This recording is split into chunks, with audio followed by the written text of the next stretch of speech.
Well, g'day, Harbour Church Growth Groups. This is Tom Batty today with you, opening up Hebrews chapter 1, verse 5 through to 2:9. There's a recording online that you can check out for Hebrews 1 and the first 4 verses. But today's one is kind of large. You can see that it goes across 2 pages. And because of that, there's a really important section here through the end of chapter 1, really, that talks about a whole bunch of different Old Testament quotes comparing angels to Jesus. And so because of time, I'd prefer to focus on chapter 2, verses 1 to 4.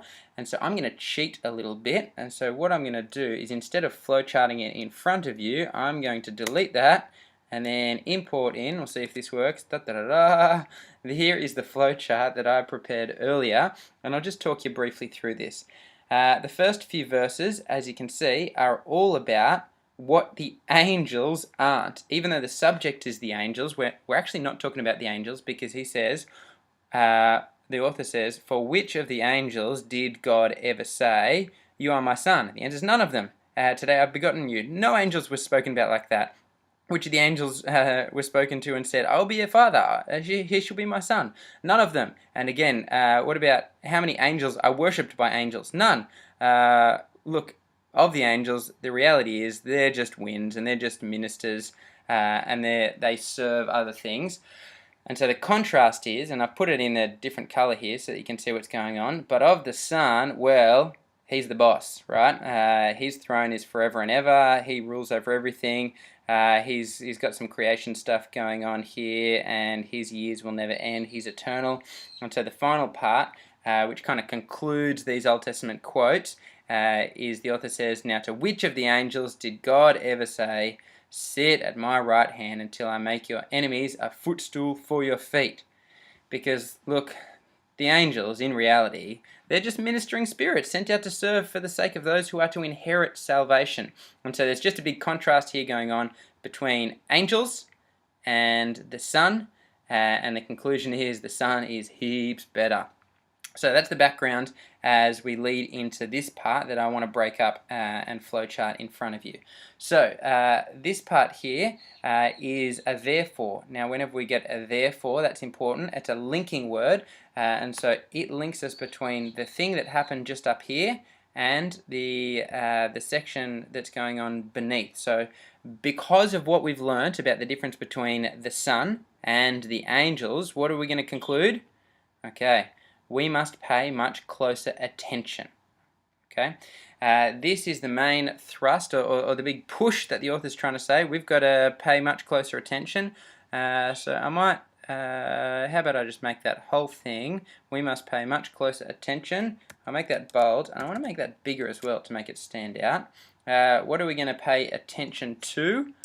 Well, it's to what we have heard. Okay. We need to pay attention to what we've heard. Now it's interesting because we don't actually know what that is from this passage, so we might need to do a bit of digging to figure that out. And the consequence is, if we don't pay attention to it, lest we drift away from it. Now this is kind of big as well, so I actually want to give that kind of equal size to the other one. But the main idea that's going on is that we must pay even closer attention to what we've heard, lest we drift away from it. Okay, that's the big push of the whole passage. Now, in verse 2, there is a for. Can you see that? If I move that over to here, and we go all the way to the margin, this for says, why should we pay attention to what we've heard? Well, since the message declared by the angels proved to be reliable. So this is giving us a reason for the instruction to pay closer attention. And so because it's a bit of a reason, I'm going to pop it, yeah, maybe about there. I might even go down a little bit so that we can see how controlling and how significant this main sentence is. Why should we pay attention? Because since the message declared by the angels proved to be reliable. Okay. What else about how reliable it was? We could put it over there, and every transgression, but we might just put it directly underneath the message. I think that might work. For since the message declared by the angels proved to be reliable, what else? And every transgression and disobedience received just retribution. That's kind of one sentence going on. What then? There we go. How shall we escape if we neglect such a great salvation? Okay, so you can see the contrast that's going on. So angels, and I'll kind of color code it up before. I think we made them yellow. It was all these angels sent messages, and their messages were reliable, and they got consequences for listening to them or not listening to them. And so the author's trying to say, well, if that's the case, what about rejecting the Son? How would we survive if we rejected the revelation that we've got from God, how He has spoken in His Son? Okay, now what is this great salvation? Well, he goes on to explore it here, and I'll just pop it over underneath. I'll put the "it" underneath great salvation. Can you see how shall we escape such a great salvation? What is that great salvation? Well, it was declared to us at first by the Lord. It was declared to us at first. Let's drop the next one in. And it was attested to us by those who heard. And at the same time, while God also bore witness by, how did He do that? Let's pop that underneath witness so that you can see it's the way that He's doing it. I might bore witness. That seems to be the driving action of it. While God also bore witness, how did He do that? He did it by signs and wonders and various miracles. And the other way that He did that is and by the gifts of the Holy Spirit distributed according to His will. Does that make sense? So why should we pay much more closer attention to what we've heard? Because Jesus' message is reliable. Like angels' messages was reliable, and how much more is Jesus' message reliable? We know this because it was declared by the Lord and attested and bore witness by lots of different things. Make sense? Okay, now we get another "for" in verse 5 just here, and we've got to figure out, is this "for" meant to be explaining this section over here, or is this "for" doing something else?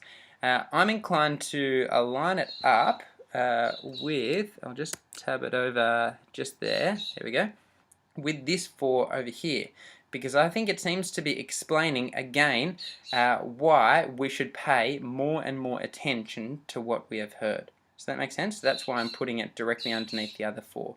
They're both reasons for paying more and more attention to what we've heard. Okay, so what's this reason? For it was not to angels that God subjected the world to come, of which we are speaking.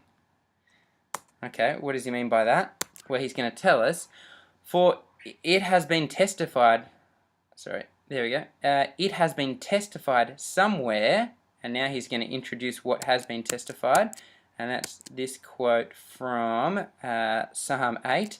The quote seems to have slipped his mind for a moment, so he's just going, look, it's been testified somewhere, which might be encouraging for some of us who always forget the Bible references.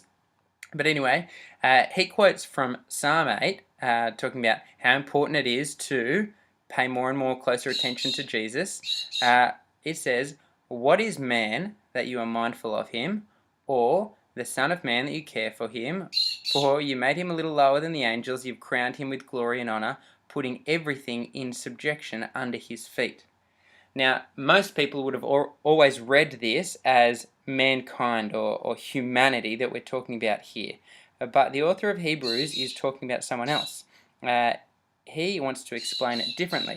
And so, in order to explain it, let's keep the word "now" together. Now, in putting everything in subjection to Jesus, God has left nothing outside his control. Okay, what I'm going to do with this one is show you what this first little clause here is doing. So, if I get that section just there, maybe I'll just do that first. Now, in putting everything in subjection to Jesus, that little clause there is not needed if you remove it entirely. then the whole sentence beneath it will still work. Can you see that? So he has left nothing outside his control. You don't need the first bit, but the author, let's go do that, and then I will put it back there. The author has decided that he can't say that nothing is outside of Jesus' control without saying this as well. Everything is in subjection to Jesus, and that'll become more important later on. Okay, so he's saying also, nothing is outside of Jesus' control, but at present we do not see everything in subjection to him. Yeah, that's kind of true of the world, isn't it? So what's the contrast?